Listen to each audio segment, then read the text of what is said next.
Andre Cilliers, TreasuryONE's currency expert. Andre, the rand relatively unchanged from when we spoke about a fortnight ago. Some rand strength before we paired those gains into last week. What's driving the rand dollar price action at the moment? This is going to sound very, very boring. Inflation is driving everything. It's driving the world at the moment. And when we last spoke, I think when we spoke about technical levels, we said if it breaks down below the 1520 level, we could see it lower. And if it breaks out above the 1550 level, it could go higher. And here we are, around the 1553, 1560 really being the top side. But it's in that spread and we're going nowhere. And if you look at it, it's been in that range now for quite some time without any new stimulus coming out other than inflation. We know that the Federal Reserve is going to hike rates this year, possibly multiple times. How many rate hikes are you expecting from the Fed this year? And as a result of your forecast, do you expect a strong or weak dollar going forward into the rest of 2022? Well, if you look at the inflation figures that came out and you look at the last Federal Reserve meeting where they had very clearly indicated that they will actually most probably start in March already with their interest rate hikes. Since then, the dollar has actually retreated slightly. And you would recall that I've also said, the people want to see what happens now. They want to see this actual movement.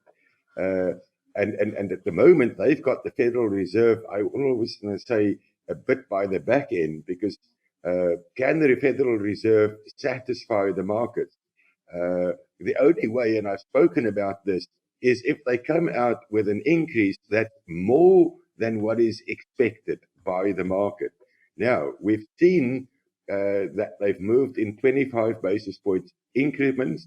If we look at what's discounted in terms of yields, in terms of rates at the moment, then already a 35 to 40 basis point increase is penciled in and discounted for in the market for March. Now, as we get closer to March, that's going to increase. So if the Federal Reserve only increases by 25 basis points, it will actually be a disappointment to the market. And I will definitely not think that the dollar will react positively on that. It will actually react negatively. And the closer, as I say, we get to March, that's going to be discounted more and get closer to 50. And even then, if they do the 50 basis point move, the market will start putting them on the back end again and say, are we going to see another 50 basis point? So, no, I do not think that the dollar is in for a heck of a strengthening period because of their rate. That's the first one. The second one, why I say that, is if you look at the Bank of England, they've raised rates last week. Inflation in the Eurozone came out at record highs, even though there was a disappointment in terms of retail sales over the December period. If you look at South Africa, we've already raised rates again. So the emerging market space as such, and some of the first world countries around the globe, is actually starting to really look at interest rate increases as well, which puts the Federal Reserve behind the curve. And as long as they're behind the curve, that's the second reason why I say the dollar will not really strengthen. Are there any new developments in Turkey? We know the lira's importance as an emerging market currency proxy. The noise around the lira seems to have calmed somewhat this year, but what exactly is happening down over there? Yes. You're not going to reveal your secrets as to what you did over the weekend, and Mr. Erdoğan is not going to reveal his secrets as to what can be expected of him in the near future. And he's all that we do know about Mr. Erdoğan is that his behavior will be erratic. It will be unpredictable. So it's very difficult to say what we can expect out of Turkey. I think Mr. Erdoğan has learned over the last couple of years that, he gets slammed and hammered with extremely volatile moves, which doesn't make his management of his currency or the management of his economy any easier. So hopefully from that lesson, he will become a little bit less erratic, but not he will not lose it at all. but he will become a little bit less erratic, and that might be slightly positive for the emerging market space in the sense that we could see less erratic movement because of Turkey going forward. Is the geopolitical risk between Russia and Ukraine impacting the currency markets Yes, at all? it's difficult to determine whether Russia will win out of this because, trying to take on the NATO countries by invading the Ukraine.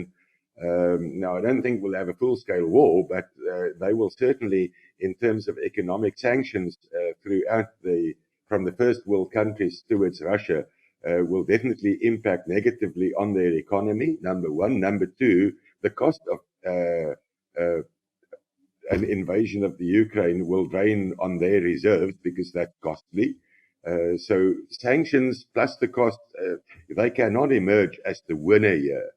So I doubt whether it was now mentioned this morning that the diplomatic lines are still open for talk. So I don't think they will immediately invade, but we'll have some skirmishes and we'll see that, and that will have an impact on what happens going forward. It will have an impact on oil prices. It will have an impact of what happens in the Middle East area. So it's a volatile situation, but I don't think Russia will emerge as a winner. Now, if they don't emerge as a winner, they're part of the emerging market space. That could be a little bit negative for the emerging market. The budget speech is taking place in around 2 weeks' time. How are you expecting what comes out of that day to affect the You're rand? missing the SONA speech coming up this week from the city, from the town council here in Cape Town, seeing that we don't have a parliament with proper parliament buildings anymore. So Mr. Ramaphosa is going to have the first opportunity of spelling out what can be expected from them. I think he can put the slight positive spin onto what can be expected out of the ANC, what kind of legislation can be expected, what can happen in terms of, welfare, pensions and grants and so forth. That will even have an impact on what the minister will tell us. But when the minister comes up and we look at tax income and so forth, then I think some of the statistics that he's going to give us in terms of revenue collection and so forth is going to be positive. And I think the deficit that we run will be a little bit smaller as percentage of GDP. I think there might be a further windfall income from the tax revenue base. That would be positive for him. But I expect him to remain firmly on track with the staying on the fiscal discipline path and not going for an overspending and most probably giving us slightly more positive figures that was even given to us during the medium-term budget speech. So that could be positive for the rand going into the budget speech and after the SONA. Commodities continue to rally and remain strong. Until this changes, can we expect a strong rand or a stronger rand for the foreseeable future? I think the pressure on the rand to weaken substantially will be slightly on a handbrake situation with commodities at these slightly elevated levels. Now, that for a very long time, I've not been a commodity bear. I remain not to be a commodity bear. I remain on the path of demand that will still be there going forward with economies coming back into growth. If inflation continues up the path that it is and interest rates increases substantially, then we might see commodities sort of leveling out a little bit and not going any further. And that would be because of demand becoming a little bit slower because of higher interest rates throughout economies. But I'm still at the forefront of no massive decline in commodity prices aiding the rand as a commodity currency going forward for the rest of the year. Lastly, and I know we mentioned technicals right at the beginning, of the program. But just tell us about what the technicals are saying now in terms of short-term price action. I'm talking specifically rand dollar, and what are the important levels there? 1560. It's got to break 1560 if it wants to move higher.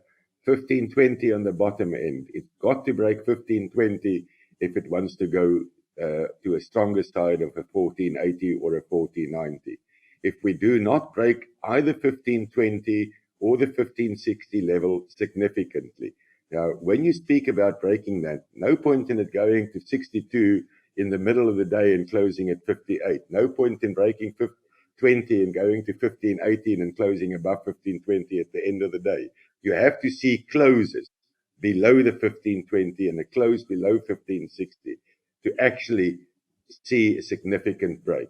Those remain the firm technical levels. There's smaller levels in between, but I do not regard that as important. 1520, 1560, that's it. Stay within those ranges, and that's where we will be.